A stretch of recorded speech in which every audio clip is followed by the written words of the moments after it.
Chapter 12, Chapter 12. Chapter 12, Different Directions. His hands burned. Sitting in the pre-dawn gloom, leaning his elbows on his knees, Ash stared down at his bandaged palms and flexed his fingers, making the tight cloth creak. He disliked not wearing his gloves, but both Brock and Misty had insisted that if the gloves wouldn't fit over the bandages, Ash would have to just go without. The young trainer watched as the swirling white mists, still a constant presence even here on the outskirts of Lavender, seemed to touch at his hands and trace along the gashes beneath the bandages like curious fingers. "Thank God," Ash whispered, turning from his seat on the tree stump to look at Misty, curled up in a sleeping bag a few feet away. He smiled and looked off towards the east, where he knew there should be mountains in the distance. It was still too early to tell whether the light he thought he saw in that direction was the precursor of sunrise, or simply the ubiquitous soft glow which seemed to come from everywhere within the fog banks. "Hey." He turned, not sure where the metallic clinking originated. It had been so quiet he wasn't sure he had actually heard it. Turning to Pikachu, the Pokémon fast asleep and twitching as it dreamed, Ash paused and looked around again. He stood up when he heard the clinking again, a little louder this time, and glanced around the open park in which the party camped. Taking a few steps away from his sleeping companions, he angled himself towards the nearby swing set. The sand of the small playground crunched under his feet as he stepped up next to the swings. Reaching out, he grabbed the chain of the swing, and steadied the slowly swaying seat. "Who's there?" He turned around and scanned the mist. "Brock?" he asked. "Misty?" He stayed rooted to the ground for a minute and kept looking about. Exhaling quickly, his eyes locked on a single point in the gloom, apparently empty air. "How do you know my name?" he asked, pausing and waiting for an answer. Still, no presence manifested and Ash felt the back of his neck prickle. The air cooled and the trainer saw his breath as some inaudible voice echoed in his head. "All right, fine," he said. "I won't. Come on out." A slight wind blew through the park and made the mist undulate silently. Two faintly glowing eyes appeared in front of Ash, and the mist around them darkened and reshaped itself into a floating mass. Transparent and blurring into the mist around its edges, the body positioned itself opposite Ash from his companions, and looked at the young trainer. A long smile, revealing a mouth ringed with purple teeth and leading into an infinite and empty space, split the ghost's face as its shape solidified and two disembodied hands coalesced in front of the body. From somewhere within the mass, Ash felt more than heard a quiet sound like a faraway voice speaking from beneath a pool of water. "So," said Ash after a moment, crossing his arms and stepping back. "That was you in the tower, watching out for me in the beginning?" The smiling face nodded without audibly speaking. "Well, thank you, but, I guess, what do you want?" he asked, growing uncomfortable in the ghost's presence. "We're leaving this place as soon as the sun comes up." The ghostly grin widened and Ash raised an eyebrow. "Whoa, no," he said, raising a finger and shaking his head. "I said we'd be leaving at sunrise. We doesn't include you." "No, it doesn't." He frowned. "No, it doesn't," he repeated. "And why can I even hear you?" he asked, noticing that the ghost's mouth wasn't moving. He paused and let the ghost communicate. The young trainer crossed his arms as the haunter floated forward and pointed at him with a disembodied hand. "I know you could be useful," said Ash. "But I don't know how well my friends would take it if I just let a ghost start hanging around us. Hell, I'm not sure how much I'd like it." Undeterred, Haunter's shape grew dark and the ghost disappeared for an instant, reappearing behind Ash and floating back in front of him. Hovering there, Haunter phased in and out of view several times, prompting Ash more than once to glance about uncomfortably. "No," said the trainer, "I'm not sure I like the idea of you following me around, even if you are invisible, especially if you're invisible. Why are you so set on this anyway?" For the first time, the smile on Haunter's face faded away and it sighed, filling the air with the smell of carrion. "Saved," the ghost whispered audibly, pointing at Ash. "Saved?" it repeated, gesturing at itself. It floated forward and reached out for Ash. The trainer winced and shrunk away, after which Haunter paused. "Show you," the ghost breathed, slowly reaching out for Ash again. This time the boy remained still, feeling no malice from the ghost as the purple finger touched him on the forehead. For a split second, Ash's vision went black and he felt himself fall, then land on something soft. His eyes opened of their own accord and he saw he was floating through the air above the streets of a city, Lavender he recognized. He tried to move, but remained on course, floating and watching people walk through the streets beneath him. "Me," he heard Haunter's wispy voice from all around. "As I saw," finished the ghost. Ash nodded, guessing that these were Haunter's memories. He waited and watched as people beneath him went about their business. Then suddenly from the northeast, smoke rolled throughout the city like a tsunami, and Ash watched as healthy people took a single gasping breath of the mist and dropped over dead. He felt Haunter's horror and shock as the ghost looked around, reeling and trying to figure out what was happening. The scene melted away and Ash was suddenly flying through the dark sky at breakneck speeds. Around him the black mists undulated and roiled like a tossing sea. He looked behind him and saw hundreds, thousands of snarling and laughing faces chasing after him, closing in on him with claws open to tear and rend. Ash turned forward and continued fleeing from the ghosts. Seeing Pokemon Tower loom up before him, he felt Haunter's decision to hide there, until something else caught its attention. Haunter turned and saw that his pursuers had shifted their focus. Something else had entered Lavender: intruders. Instantly Ash felt Haunter's overwhelming urge to aid the interlopers. Rushing after the spirits that had just been chasing him, Ash saw through Haunter's eyes as a few blurry shapes fought a battle through the skies, making their way towards Pokemon Tower. As Misty fell from Fearo's back, Ash's horror returned, watching as Haunter swooped down and snatched her up, setting her carefully on a nearby rooftop. The entranced trainer then followed the ghost through Pokemon Tower as Haunter made constant efforts to conceal Ash's position from the more malicious spirits. On more than one occasion Haunter redirected a group of ghouls away from Ash, pointing them towards the lower levels of the tower or sending them in circles. And then the vision ended. Ash returned to his own body and found himself sitting in the playground sand, his back to a pole. He looked up at the silent ghost. He had stopped paying a terrible amount of attention to the visions when he watched Haunter rescue Misty from certain death. "All right," he said as he glanced around, then turned back to the intently staring ghost.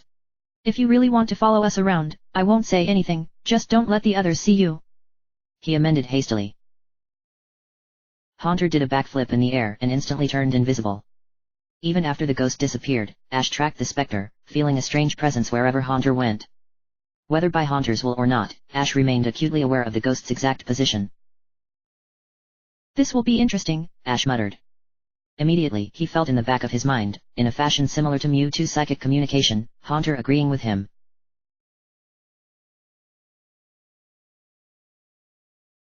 Ash caught himself worrying about, of all things, how he must have smelled. After the battle through the Bone Garden, the horrors of Pokemon Tower, the fight with Gengar on the roof, and the general hardships of the road, Ash was sure that the smells of rust, old sweat, and dried blood must have hung around him like a noxious fog. Of course it didn't bother him. After days of it Ash had long since stopped smelling his own odor, but now that Misty rode on Arcanine behind him, her arms around his waist and her cheek resting on his shoulder, the thought concerned him. If her dozing peacefully on and off was any indicator though, Misty was content with where she was, so Ash relaxed a little. With more than hygiene to worry him though, the young trainer glanced about at Brock who rode atop Onix, Arcanine, and Pikachu who sat on Arcanine's head to keep watch on the road ahead. None of them seemed to notice, or at least expressed no signs of noticing, the ghostly teammate who rode along, huddled invisibly in Ash's backpack. "I didn't mean to shut you down earlier," said Brock, breaking the mid-afternoon calm as the party trekked west. He turned to Ash. "But with everything we've been though, and given how close we are to Saffron, going there instead of Vermilion seems like the smart thing to do. Even if Bill's right and the city is a little chaotic right now, it's still a city and we need to rest up some." Ash nodded. "I know," he answered. "Saffron is a lot closer than Vermilion. Any port in a storm, right?" "Right," said Brock. "I was just hoping I didn't come across as too abrasive when I said we should skip Vermilion and cut straight west." "Nah," Ash dismissed the thought. "I won't hold it against you," he said and then paused as another thought occurred to him. "Saffron is good for another reason. Once we're done there it's a short trip to just about anywhere else. We could keep going west to Celadon and then turn south from there to hit Fuchsia. We could at that," Brock thought aloud. "At any rate, thanks for everything in Lavender. Based on what you said, none of us would have made it out alive if you hadn't destroyed that machine. Who would have thought Team Rocket had the technology to build something like that? Where the hell did they get it?" "No idea," muttered Ash. "Aliens," he joked. Brock laughed and shook his head. "Maybe," he said. "But seriously, if they have that kind of capability, what else can they do?" "That's a question for Bill, or Grandpa," Ash thought, reflecting briefly on his grandfather's complete lack of a public reappearance. "What are you up to?" Ash wondered, looking up towards the sky and thinking about Oak.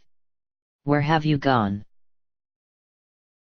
Several hours later, after Misty had woken up and the group ate a late lunch on the move, all three travelers agreed that it would be best to push forward through the night, sleeping in shifts and moving as quickly as they could manage. To that end, Ash and Misty traded seats on Arcanine's back and Ash dozed in the saddle, resting on Misty's shoulder as she had on his, while Brock and Misty remained awake. When midnight rolled around, Misty woke Ash so he could ride atop Onyx to guide the Pokémon, while Brock napped for a few hours in the sitting recess at the base of the serpent's skull. Trading 2 and 3 hour sleeping shifts on and off until sunrise slowly sapped all three trainers throughout the night, but ensured quick movement while allowing them all to avoid complete exhaustion. Still, by the time the sun rose and they stopped for a fast breakfast, all three found themselves sore and tense. "Well," said Brock, as they set out again, "we should have crossed into territory claimed by Saffron early this morning, so if we keep it up we'll hit the city proper by 2, maybe 3 in the morning. If it means a warm bed and a hot meal," said Misty, "I'll travel through the night again." "Same here," Ash agreed. "It'll be great to get out of these wilds." "Another night on the road it is then," said Brock. "And, once we do get to Saffron," he added slowly as if he wasn't sure how to phrase his next statement, "I think I'm going to head back to Pewter and check on things there. I want to make sure my sister is doing alright at the gym." "That might be for the best," said Ash. "Now that we have a flavor for what Team Rocket can do, making sure things stay solid wouldn't be a bad idea. You'll stick with us till we're done in Saffron though, right?" he asked. "We might need your help." Misty nodded. "There's no might about it," she said without thinking. "Oh definitely," said Brock. "I wouldn't leave you guys hanging like that. I'll help out in Saffron however I can and then I'll take off for Pewter. And once I make sure things there are taken care of I'll contact you and we'll see about what I can do to help then." "Thanks," said Ash, looking up at the gym leader. "That means a lot." The hair on the back of his neck prickled as Ash felt Haunter grabbing his attention. The ghost emerged from the backpack, remaining invisible but somehow perceptible to Ash, and hovered beside Ash as the daylight faded. As evening progressed into night, while Misty took the opportunity to nap in preparation for her later watch and Brock slipped into silence, Ash began probing the extent of his connection with his newest partner. It seemed to Ash that, while Haunter could indeed communicate verbally with anyone, what served as a vastly more efficient exchange was Haunter's ability to create an empathetic connection with Ash, over which the two could exchange not only general feelings and perceptions, but also ideas as complicated as a mental image. It startled the trainer how quickly he became accustomed to communicating without words with the ghost. When he asked Haunter if the specter could do this with anyone, Haunter denied the proposition. The ghost didn't know why, but it could communicate more clearly with Ash than with anyone it had ever known before. Haunter went on to point out that this was one reason the ghost insisted on coming along. While Haunter could pass on memories like it had to Ash to anyone, this link was completely new and the ghost wished to explore the possibilities. Ash couldn't argue with the idea. He had no trouble seeing the potential of such an ally with whom he could silently communicate and coordinate. As the night went on, the hills that had surrounded Lavender gave way to relatively flat forest land that gradually thickened, until the canopy overhead blotted out the sky. When the party entered what they could rightly call a forest, Brock and Misty traded shifts, while Ash agreed to stay up until Brock woke up. Both Ash and Misty expressed concern for Arcanine and Onyx, both of whom had gone more than a day and a half without sleep, but Arcanine proudly refused to rest and require the trainer's walk. If the Pokémon was fatigued, it didn't show. Onyx, while less enthusiastic than the regal canine, showed no signs of wishing to stop. "We shouldn't be too far out from the city," said Misty, holding on to Ash from behind as they kept on. "It'll be nice to rest up for a while." She leaned against him and sighed. "We've been through a lot," said Ash, "you especially. How are you holding up?" Misty shrugged, but smiled. "Well, I'm alive. Thanks to you by the way," she said, tightening her arms around his waist. "So I guess I could be doing worse. Thank you again," she went on, "for everything." "You would have done the same thing for me," said Ash, breathing a contented sigh. "That's what friends are for." Misty started to say something, but closed her eyes and remained silent for a moment. "Ash," she said after a long pause. Toned the trainer. "What's up?" "There's something," she began, stopping in mid-sentence. She paused again and Ash said nothing, letting her collect her thoughts. "I've been wanting to tell you something for a while now," she said, voice barely above a whisper. "And I'm not exactly sure how to say it or how you'll take it, but I don't want you to think," she stopped again and again. Ash let her have her moment. "I don't want you to think. How do I say this? Don't get in a hurry, said Ash. I'm not going anywhere anytime soon. Right, then can we pretend I didn't say anything? Misty asked. While I think a little, I mean. Ash nodded. Sure. Take your time, he said. I'll wait. As Misty went quiet behind him, Ash held Pikachu in his lap and scratched the Pokémon behind his ears. Pikachu chittered happily and gladly deferred keeping watch to the ever-vigilant Arcanine. The massive canine walked steadily, though he constantly scanned the surrounding trees. Arcanine's ears remained up on point, as though he heard something beyond the chiming of the cicadas and crickets, leading Ash to wonder if his Pokémon sensed the ghostly presence. Patting Arcanine's flank to reassure him, Ash split his attention between playing with Pikachu and listening to Haunter as the ghost circled the party, scanning bushes and peering into the blackness of the forest to watch for danger. More than once Ash's eyes darted to one side or the other as Haunter pointed out the location of some small Pokémon, usually a Rattata or an insect, that remained perfectly still in the gloom to avoid the notice of the large Pokémon passing along the rough path.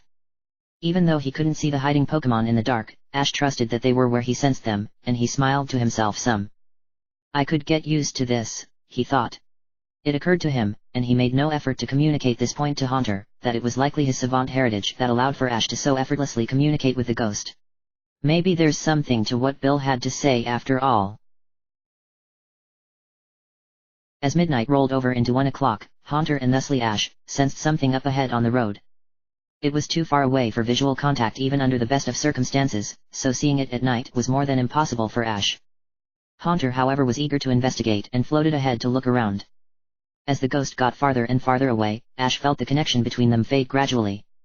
It was still there, but much less loud in his mind. He felt Haunter over the link, conveying some thought of caution ahead. Not danger, Ash thought, but definitely something or someone that merited alertness. Ash woke Brock, startling Misty and Pikachu in the process, and told the party that he thought they were getting close to Saffron. When asked what made him think so, Ash simply pointed out that they had been traveling about long enough and he thought he heard something up ahead. As they neared where Ash felt Haunter waiting, the young trainer's suspicions were confirmed. As the trainers rounded a slight bend in the path and came to the edge of a clearing in the dense forest, the path ran straight ahead of them, passing under an archway running between two masonry buildings on either side of the road. That's the first checkpoint, said Brock, hopping down from Onyx and returning the serpent to its Pokéball. So Saffron itself shouldn't be more than a mile or two ahead. Ash scanned the roofs of the buildings and the walkway running between them. 200 yards of open terrain, like a long tunnel in the forest, separated his group from the checkpoint, but even from this distance, the guards were obvious. 2 humans sat atop each building, while another patrolled the walkway. The windows of both buildings were lit, and Ash could see figures moving within. It made him uneasy, though he said nothing.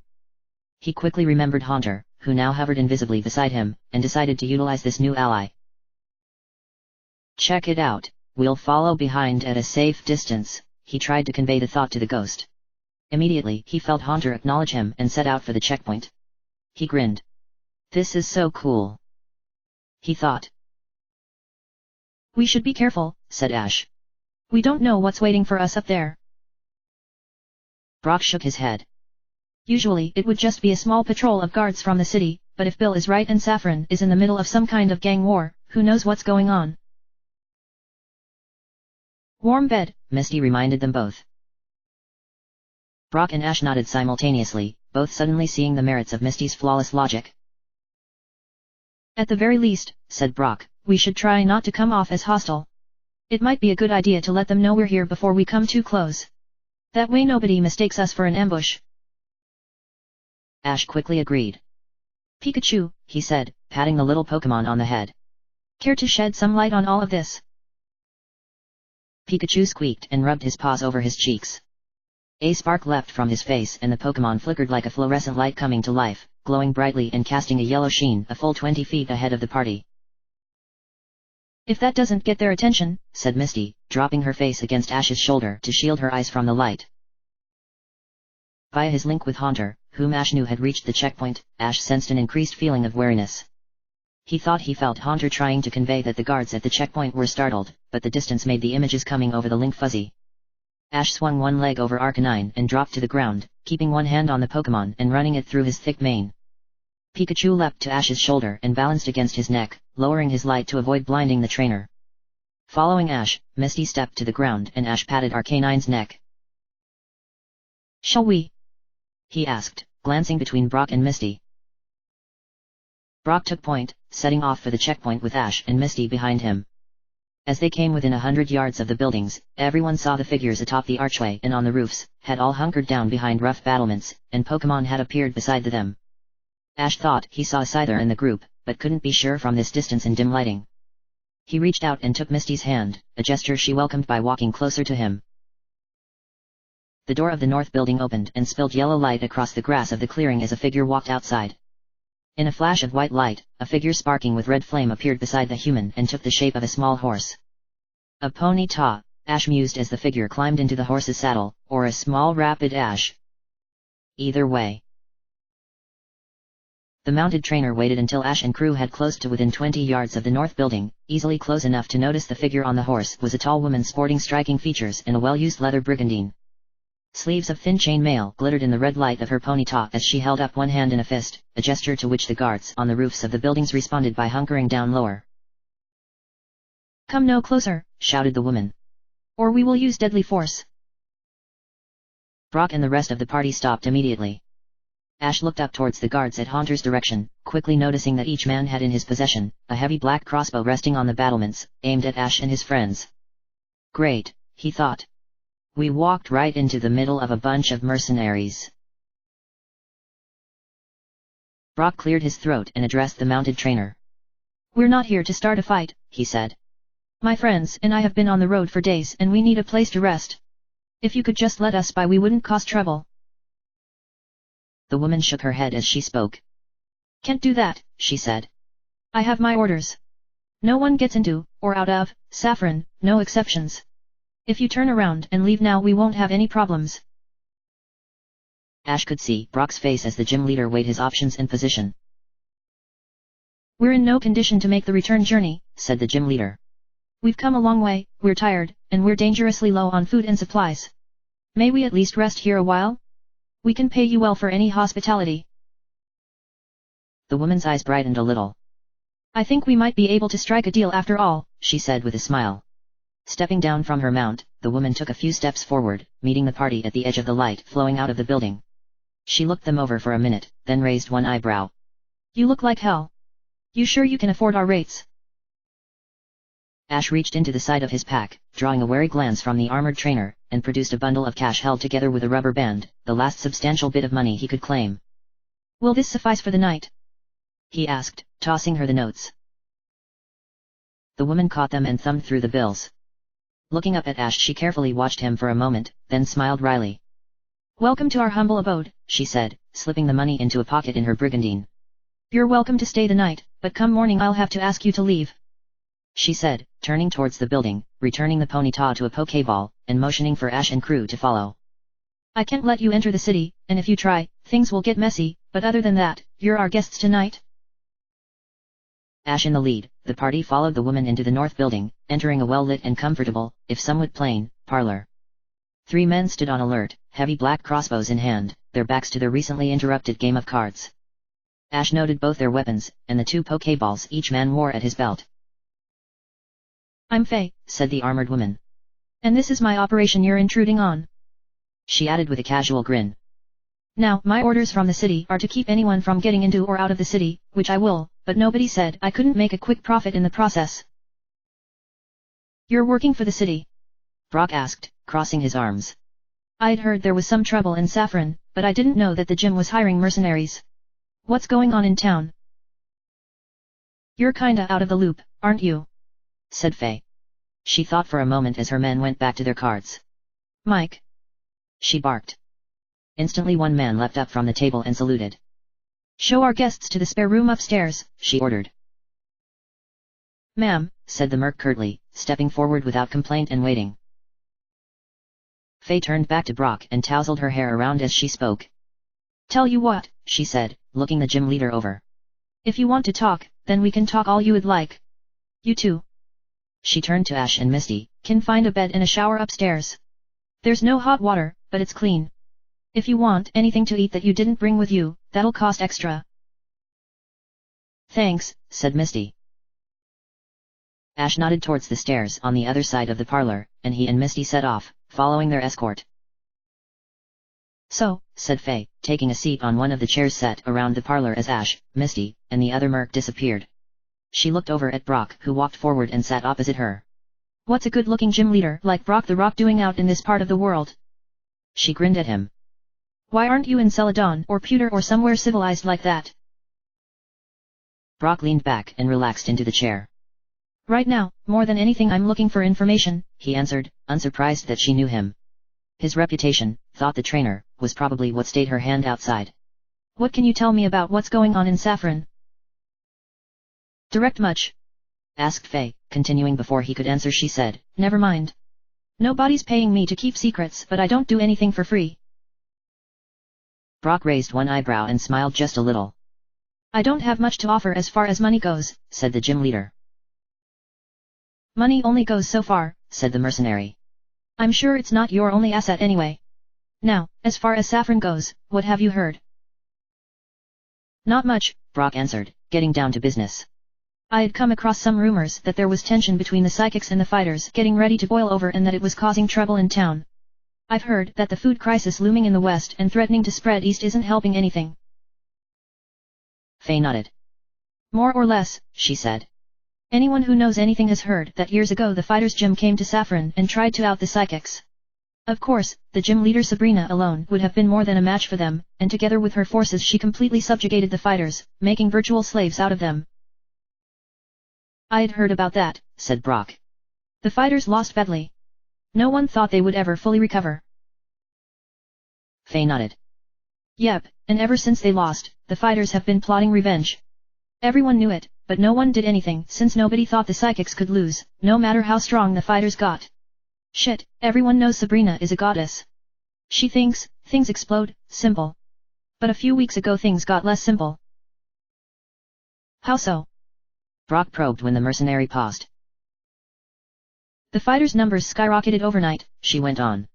Somehow they had been building up a fortune and hired a shitload of mercs and moved them into the city all at once. The fighters and their new army started taking over key sites in the city. Sylph CO, City Hall and places like that, and locking them down. Again though, Sabrina didn't do anything, arrogant idiot. She was going to rely on her powers and her powerful backers, and her Pokemon to crush the fighters, so she didn't care that they were entrenching themselves. The mayor cared though, and he started hiring mercenaries to form a militia to put the city under complete lockdown.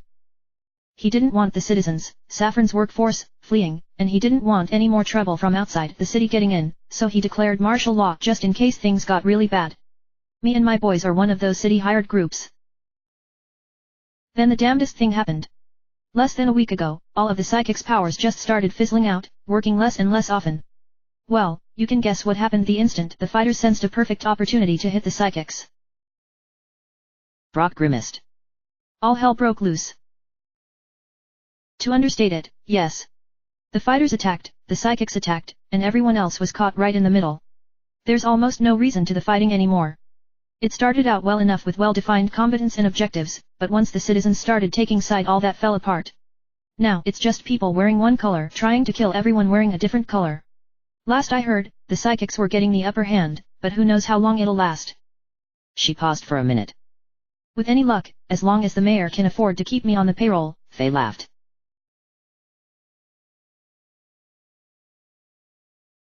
The shower may have nearly frozen him solid, but as far as Ash cared, any semblance of normal civilization was a luxury he'd take whenever he could. The checkpoint had apparently been built with minimal comfort in mind, despite boasting a number of guest rooms on the upper floor. The mercenaries took up all but one of the rooms, the more comfortable ones, Ash guessed, but still, it didn't even occur to him that quarters in which the bed took up a third of the floor space merited complaint. The communal bathroom proved a minimal annoyance however. The lack of shower curtains made privacy nearly impossible, and as Ash cleaned up as quickly as he could, he wondered if Misty had been given the privacy she deserved when she had used them earlier. Quickly getting dressed, Ash walked out of the bathroom, glad that nothing he had taken in with him had gone missing, and knocked on the door to the room he was to share with Brock and Misty. Standing in the well-worn pajamas she had last utilized in Cerulean, Misty opened the door and stepped aside to let him in. She greeted him as Ash walked in, shutting the door behind her and promptly going back to brushing out her still drying hair. You think it will be safe here tonight? she asked, sitting on the edge of the bed and putting the brush away in her pack as Ash sat opposite her, back against the wall. That woman seemed a little quick to take our money and let us in for someone ordered not to let anyone past. Shrugging, Ash closed his eyes and leaned his head against the wall. Whether or not we can trust her, said the young trainer, there's a roof over our head, we've had something to eat, and there are other people here. Point taken, said Misty, crossing her legs and fiddling with the thin comforter. You sure you want the floor? She asked. You haven't slept in a real bed since Cerulean, and I don't mind sleeping on the floor. I'm fine with it, said Ash, opening an eye. Thanks though. I feel bad about always being the one to get the bed, or the couch or whatever we con people into letting us use. If you're that worried about it, Ash began, standing up and putting his hands in his pockets, let Brock have the bed and you and I can sleep together down here. Misty stammered. Well, I see. She instantly began to turn a vibrant red. About that. Ash twitched. Oh, he said. Sorry, I didn't mean to imply. Now it was his turn to pause awkwardly and turn red. Both trainers sat there, opposite each other for a minute, saying nothing.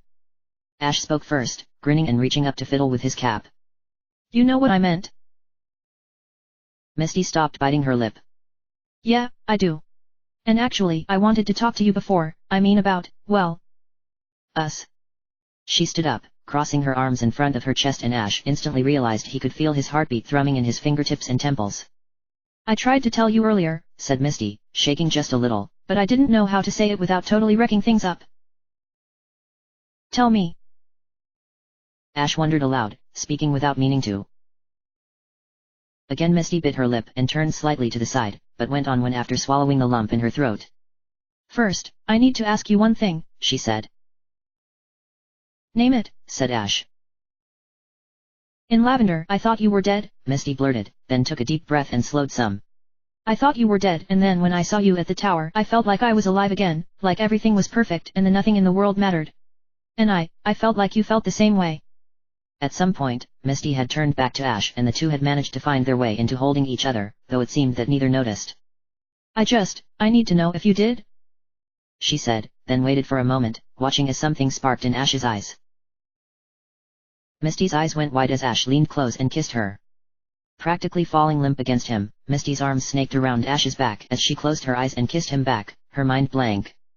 By the time Ash realized himself, he had pulled her close, pressed her against him, and turned to lean Misty against the wall as he explored her lips, and by then his senses were so inflamed that reason seemed a candle against the sun. Stopping to take a breath, Ash leaned his forehead against Misty's in a pause. His mind burned and every sense vibrated.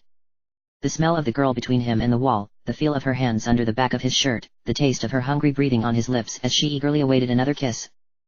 Ash could barely remember his name by this point, much less what he had been thinking. Taking the initiative when Ash took too long, Misty pushed up, arching her back against Ash and kissed him again, completely blasting any concept of time from either one's mind. Answer enough. Ash managed to mutter during another brief pause, only mildly aware that his shirt had somehow wound up on the floor. Misty nodded. Sure. She muttered. But would it have killed you to tell me back in Cerulean or something? Ash laughed once. You know Brock could be back at any minute. Misty's fingers tightened in his hair a little. Too bad, she said with a little grin.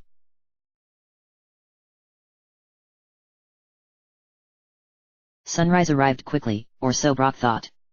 He woke up just before the first rays of dawn spilled through the open window of the strange little bedroom. As he sat up stretching and trying to be quiet, Faye stirred beside him, but didn't wake. Brock got out of bed, put on his pants and slowly gathered up his things. As he cracked the door to slip out, the gym leader stopped and took a look at the sleeping figure on the bed. Faye's tanned and weather-beaten appearance ended abruptly at her shoulders, and Brock couldn't help taking her in some more. I might have to look her up again, he thought as he slipped out the door and silently shut it behind him.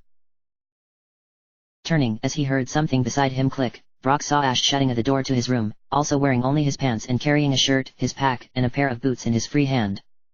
The two looked at each other. Brock grinned devilishly while Ash cracked a smile and shrugged one shoulder. Brock then nodded and walked to the stairs at the end of the hall. Ash put on the cotton shirt and followed the gym leader. So, Brock said, patting Ash on the back. That was the both of you, hey? Ash sighed and nodded. That obvious. Oh God, Brock rolled his eyes and started downstairs. What? Ash asked, following the gym leader, smelling a hot breakfast below. What is that supposed to mean? Downstairs the two trainers found the three guards from last night in the parlor. One was sleeping, one was eating a bowl of what looked like runny hash, and Mike was stood at the small butane stove in the corner, preparing another bowl of breakfast. The sleeping guard turned over on the couch and pushed his face into the cloth upholstery. From the serious droop in the cushions, Ash could only guess at how long people had been sleeping in shifts on that couch. Morning, said Brock, breaking the ice as both mercenaries turned to look at them. Anything interesting going on today? Humph, Mike grunted, turning back to the sizzling hash in the pan. Does exciting include sitting around here on our hands and doing nothing? Quit your bitching, sneered the man eating breakfast. This is the easiest job we've had in months and it pays well. Mike sighed and began stirring the meat in the pan more vigorously. There are people dying in that city who could use our help and we just sit out here like... Like what? Interrupted the second man, looking up from his meal. Like mercenaries? Hired muscle. Exactly, Mike muttered. It isn't right. Ash and Brock both made their way to the chairs opposite the sleeping mercenary. Is it really that bad? Asked Ash, sitting down and pulling his pack around in front his feet. It's a goddamn killing zone in the downtown districts, said the second man flippantly, gesturing with his chopsticks. And I say as long as we're out here and they're all in there, who gives two shits if we have it easy? The boss was looking out for us and I for one appreciate it. Brock and Ash exchanged wary glances. Maybe saffron wasn't such a great idea, said Ash. Maybe, Brock consented, quietly and as much to himself as to Ash. What do you plan on doing? The noisy merc interrupted again. Your best bet would be to head to Lavender, he said. Trying to cut north or south directly would take you through some of the worst wilds in the region. That's not gonna work, said Ash. Lavender's a graveyard. There's no one left. Both mercs turned and went quiet. What? They asked in unison. Ash briefly summed up what had happened in Lavender, making sure to omit Haunter's and Mewtwo's involvement. He didn't think the men needed to know they had a ghost behind them watching for any funny business. So you can see the situation we're in, Ash went on. Going back through Lavender would take too long, and we don't have the supplies. We came this way to stop in Saffron and buy some materials for the road before we moved on. Mike looked down at the pan before him and sighed again. Well, going into Saffron wouldn't do you any good. Like as not you would just get yourselves mixed up in a fight that'd get you all killed. But I'll talk to the boss and see if I can't convince her to send some food with you on your way. Sheesh, said the second mercenary, going back to his breakfast. Always the goddamn humanitarian.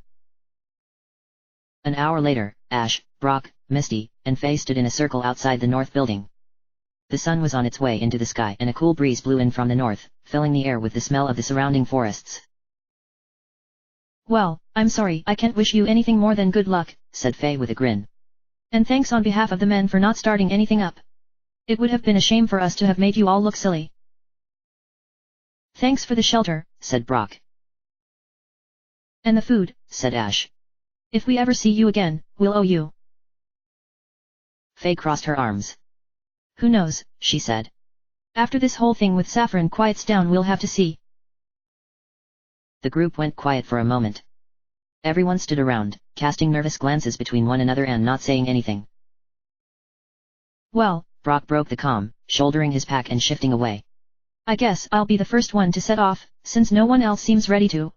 Ash, Misty, he said, turning to his friends. I'll see you two on the other side.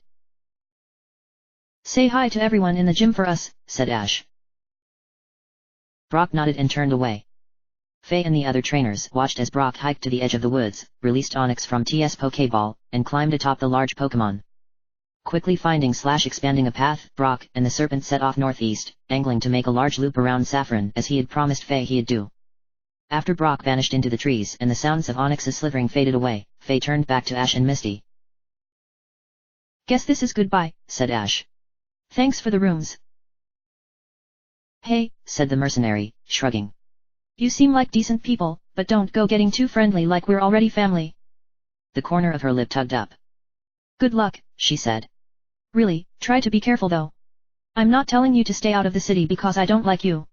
Just swing around to the south, avoid the roaming mercs, and make for Route 6. It's the fastest way to Vermilion. Gotcha, said Ash, turning to Misty, then nodding off towards the tree line. See ya. He called to Faye over his shoulder as the two trainers walked away. You know, he said to Misty, taking her hand in his when they were out of earshot and nearly to the trees. For a greedy, hard-hearted, opportunist, she seemed like a pretty nice person. Misty smiled as Ash released Arcanine and the trainers climbed up on the Pokemon's back. Pikachu took up his position on the canine's head, Ash sat in front, and Misty held onto his waist. Yeah, she agreed as Arcanine took a leap into the forest, aiming straight south. It was a good night, said the girl, hugging Ash from behind. Grinning smugly, Ash cleared his throat. About last night, he said, blushing a little as Arcanine picked up some speed and the forest began to roll past them. Ash couldn't bring him to finish his sentence. Yes, Misty probed, resting her chin on his shoulder. Was that? He began, breaking off again. Ha! He laughed a little. Does that mean we're together from now on?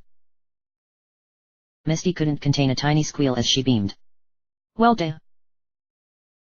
End of chapter.